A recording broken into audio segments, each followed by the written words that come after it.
the dormers as well, but he would have to physically come here and see how they could attach with the power and everything, so there's not cords on the roof.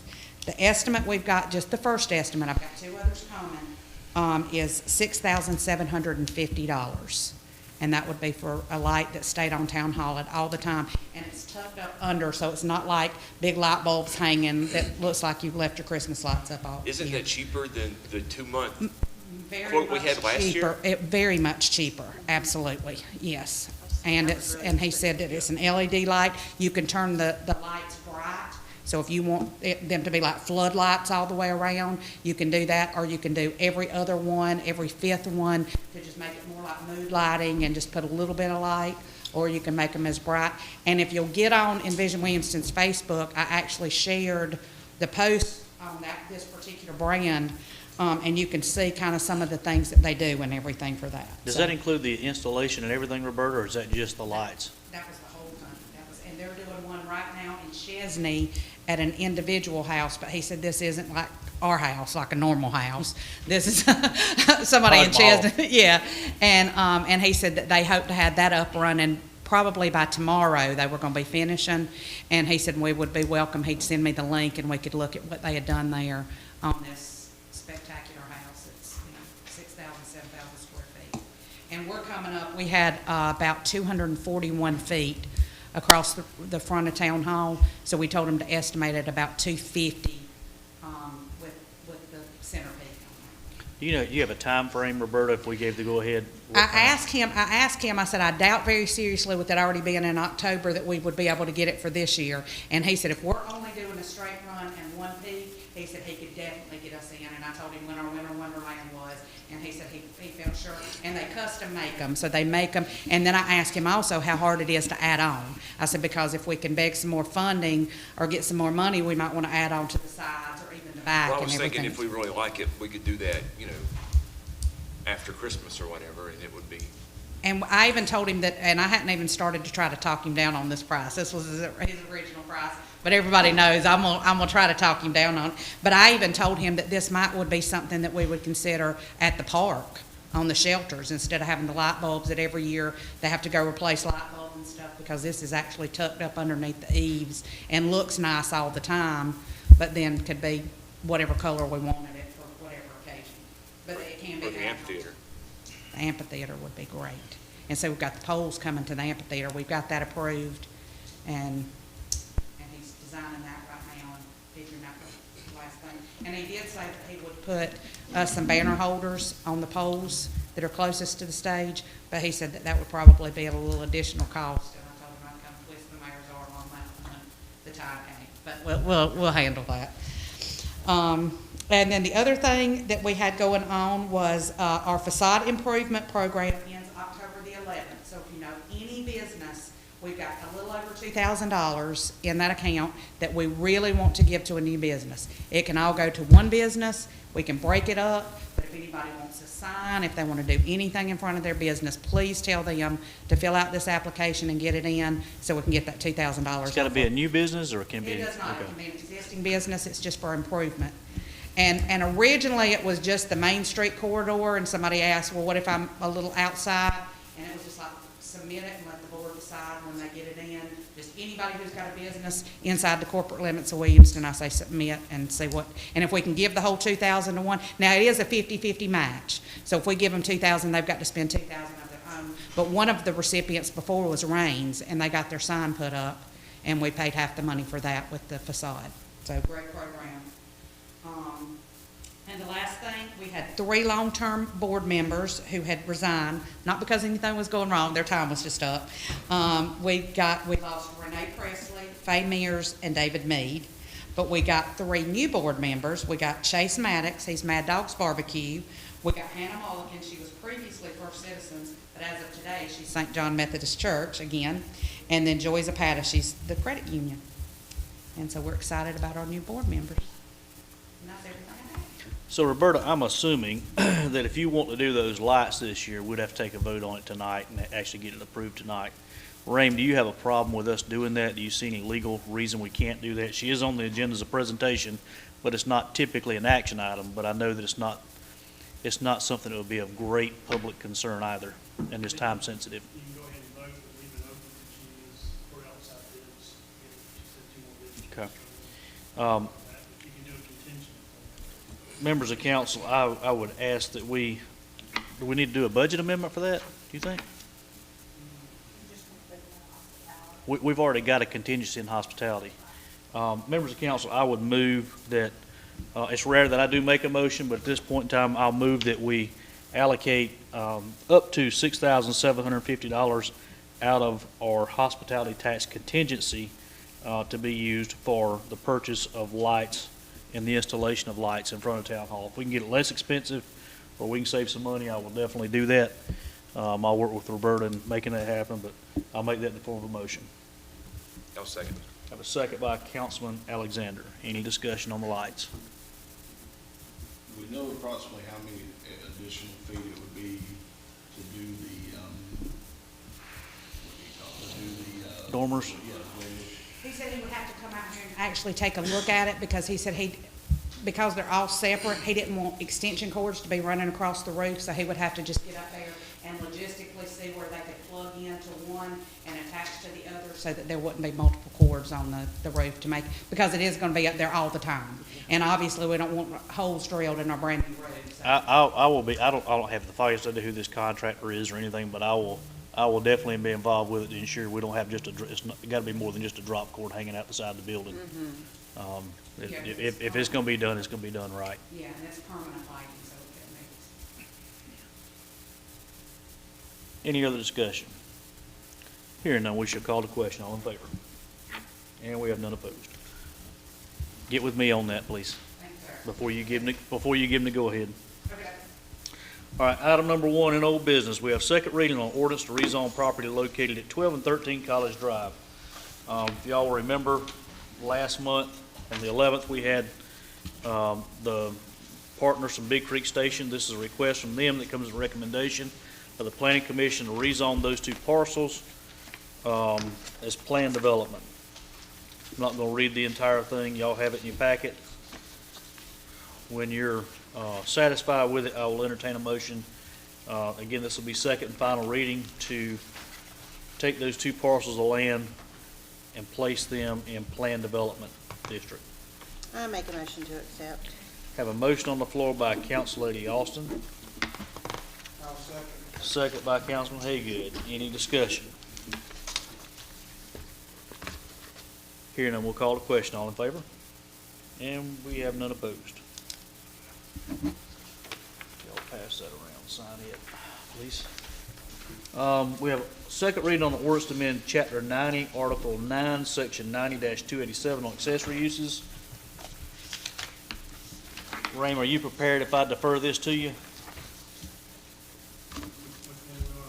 We're on the accessory uses, which would be the 90-287.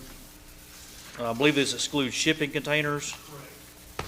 It adds a little bit more information related to excluding shipping containers. There you go.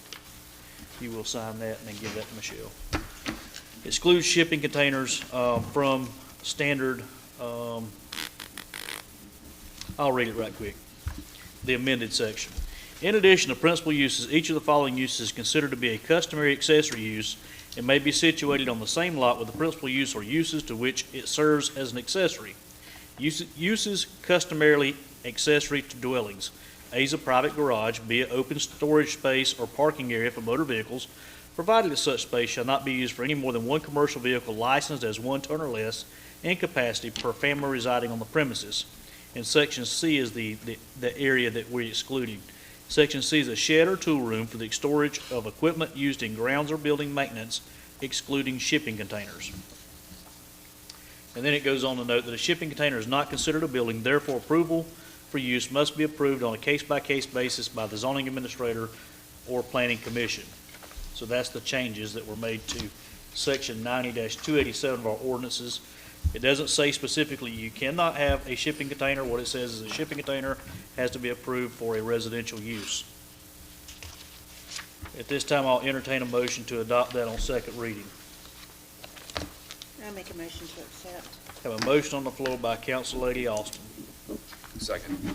Second by Councilman Alexander. Any discussion on accessory uses? Yes, section C of what it says excludes shipping containers.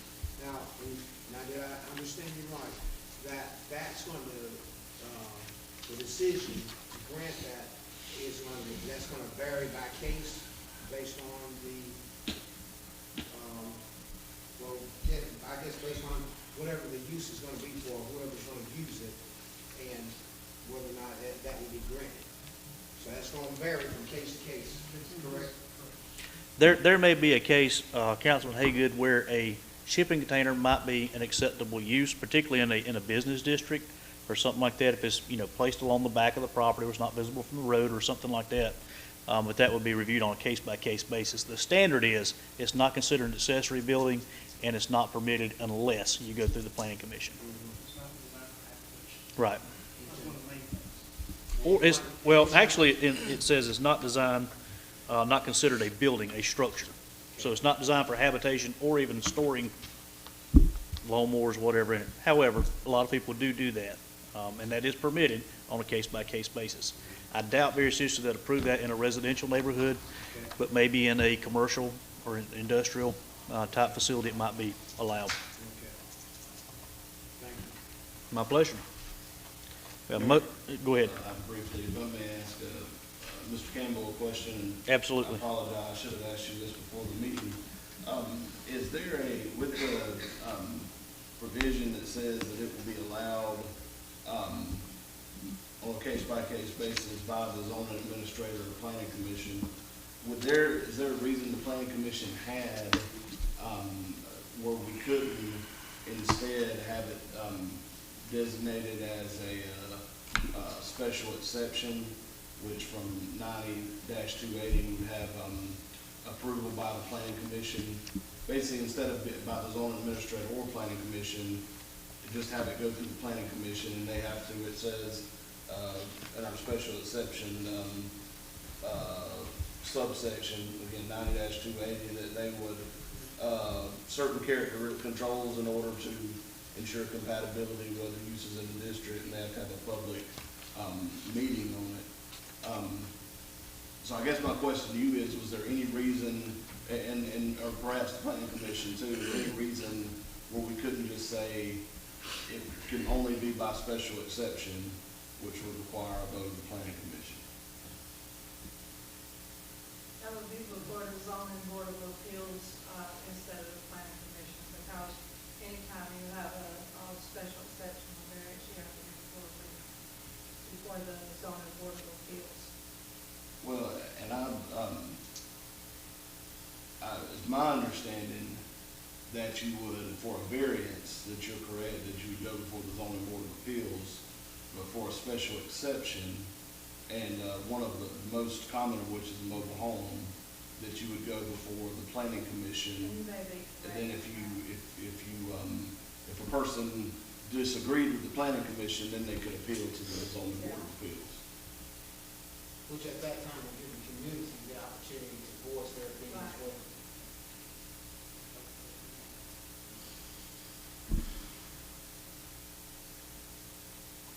I'm not opposed to that at all. So, Just change the wording. yeah, so Mayor, I would just make a motion to amend where it says, this is on the second page in bold, where it says note that on a case-by-case basis, and then delete the words the zoning administrator or zoning administrator or, and just have it on a case-by-case by the planning commission, and then add as a special exception. Okay, so let me make sure I understand your amendment. On page 2, it would now read, based on your amendment, a shipping container is not considered a building, therefore approval must be met, oh my goodness. Approval for use must be approved on a case-by-case basis by the planning commission as a special exception. Yes, that's correct. Yes. Did you receive the proper wording on that, Rain? I can read it again if you want me to. we're just extracting zoning administrator, correct?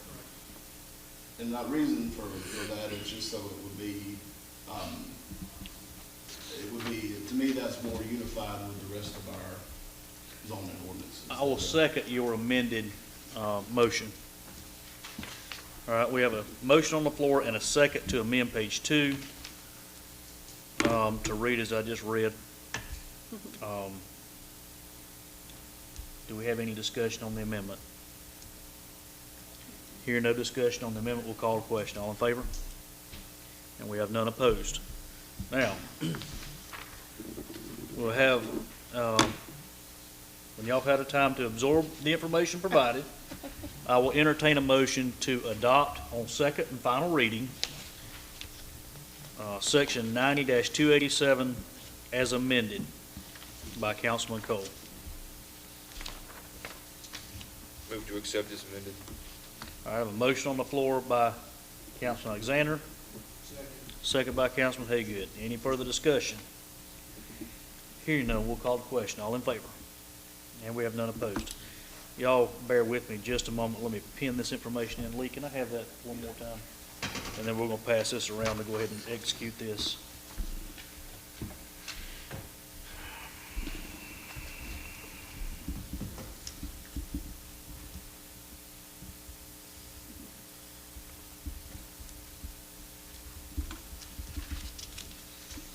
Tell you what, I'll just insert yours into mine if that's okay.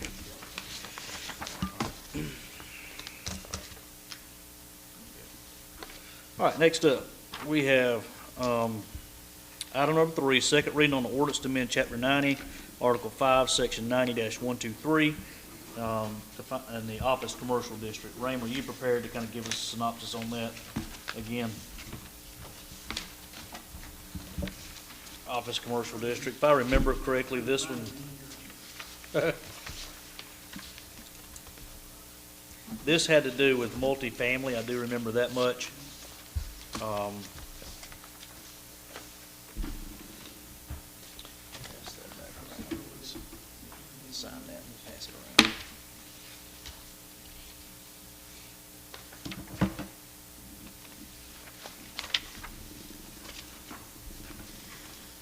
And again, all of these changes come at the recommendation of the Planning Commission to help clarify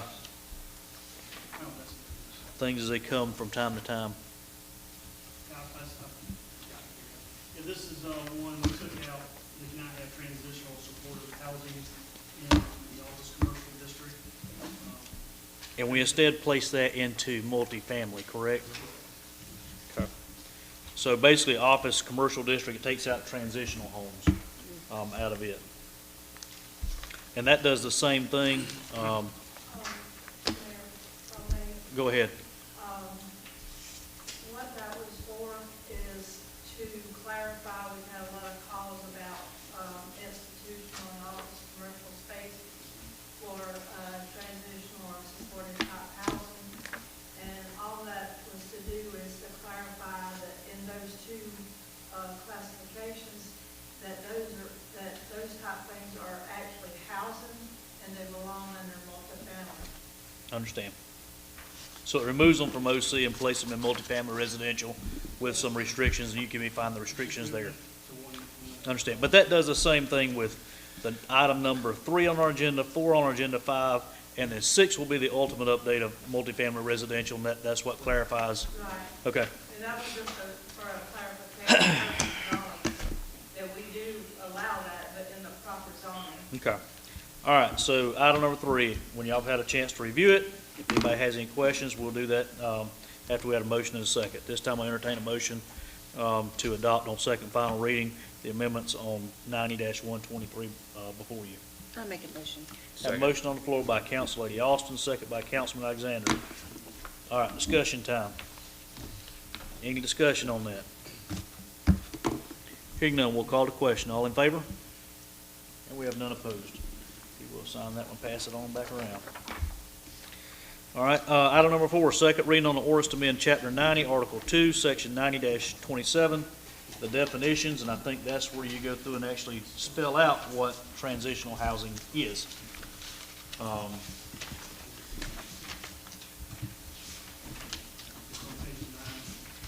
Good grief, there's a lot of pages in that one. That's A lot of definitions. If you will sign that and, get Councilman Haygood to sign it and send that over to Michelle. It's down, if you're looking for transitional, it's down at the bottom of 9. I found it, I'm just trying to get all the pages out. All right, so two things that changed in the definitions, and one of them's the definition of supportive housing, and I'll read that to you. Supportive housing, this is the new definition, is a combination of housing and services intended as a cost-effective way to help people live more stable and productive lives. It may include individuals and families confronted with homelessness and who also have very low incomes and or serious persistent issues that may include substance abuse disorders, including alcoholism, mental health, HIV/AIDS, chronic illness, diverse disabilities, intellectual disabilities, mobile or sensory impairments, or other serious challenges. Stable housing. It is usually coupled with such social services as job training, life skills training, alcohol and substance abuse disorder treatment, community support services, child care, education programs, and case management. So that defines what supportive housing would be. Transitional housing defined as temporary housing for certain segments of the homeless population, including working homeless people who are earning too little money to afford long-term housing. Transitional housing is set up to transition residents into permanent, affordable housing. It is not an emergency homeless shelter, but usually a room or apartment type setting in a residence with supportive services. All right. At this time, I'll entertain a motion to adopt the definitions I just read in 90-27 for second and final reading. I'll make a motion to accept. Have a motion on the floor by Council Lady Austin, Second. second by Councilman Alexander. Any discussion? Hearing none, we'll call the question. All in favor? Excuse me, we have none opposed.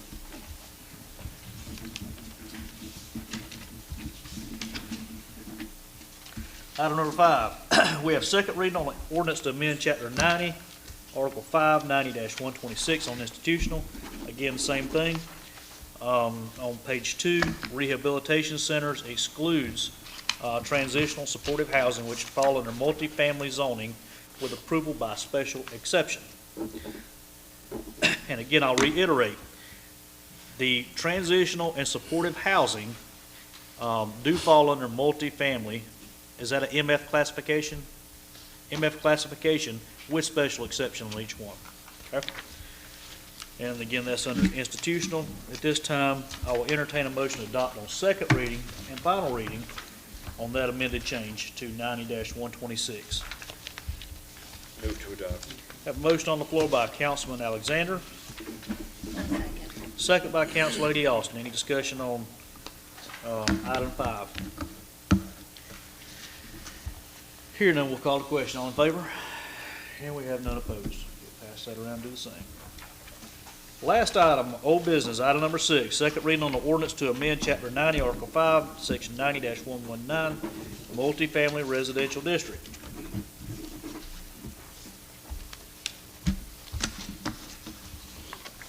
Again, this will be second and final reading. We will be amending the MFR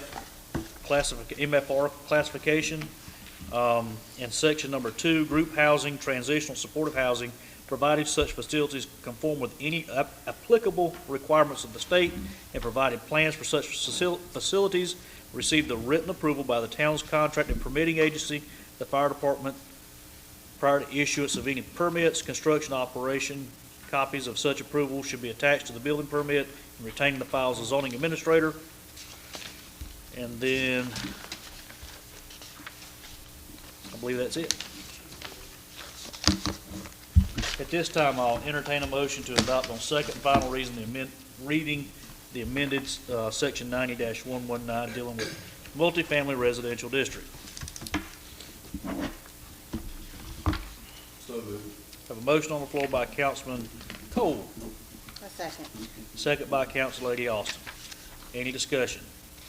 Briefly, Mayor, I just wanted to say I'm in support of this. It does clarify what this transitional supportive housing is, and also it requires, it restricts it to multifamily residential areas, which I believe is an appropriate area. but also doesn't just allow anybody to come in and build one of these. It restricts it to a special exception, which means that it would have to be approved by the planning commission after a public meeting on that. So I believe that would, these are great institutions, but sometimes there are some situations where neighbors may have some apprehension about one coming in right beside them or something like that. And this gives the opportunity for the public to be heard before something like that was built, especially given our past, we had a past issue with a similar type of facility. So I am in favor of this. Okay, thank you. I'll also add too, that one reason that you want some control over the supportive and transitional housing is because not only does that require oftentimes public service or private services, but many times, as we found out in the past, it also requires public services, some of which we may not be able to have or could not have. For example, if you had a facility that required an officer to be there a great amount of time, we've got 2 officers on patrol at all times, so we don't have those type of staff to be able to handle it. So we have to take that into consideration when determining whether or not to grant that special exception. All right. I believe that's all. We got any other comment on item number 6? Hearing none, we'll call the question. All in favor? And we have none opposed. New business, item number 7, resolution to commit matching funds for MASC Hometown Economic Development Grant. I'll read this in its entirety. Be it resolved by the Council of the Town of Williamston, here assembled on this 26th day of September, 2023. It's actually, I sent this resolution a little bit ahead of time, but y'all just have to bear with me. It had to be in by Friday of last week, but I went ahead and executed the resolution. That Williamston Town Council hereby commits to provide a local cash in-kind match of at least $1,250, which equals the minimum 5% local match required by the Municipal Association to support the Town of Williamston application for $25,000 Hometown Economic Development Grant. These grants and local matching funds will be used constructing a picnic shelter and picnic tables and seating for Brookdale Park. Be it further resolved that the Town Council will follow its procurement policy adopted in accordance with South Carolina Code of Laws 11-35-50 when securing all services and products purchased with funds awarded from a Hometown Economic Development Grant. This resolution is made in regard to the submission of an application for the Hometown Economic Development Grant funds to the Municipal Association of South Carolina. And I'll entertain a motion to adopt this resolution. I'll make a motion. Motion on the floor by Council Lady Austin. Second. Second by Councilman Alexander. Any discussion? I will add that I look forward to a lot of significant upgrades to Brookdale Park, already in progress and coming soon, so stay tuned. Any other discussion? Here now we'll call the question. All in favor? And we have none opposed. I've already signed that. If you just pass that over to Michelle. All right. We don't have any items to discuss in executive session tonight. That went through pretty quickly. Does any member of council have anything for the good of the order?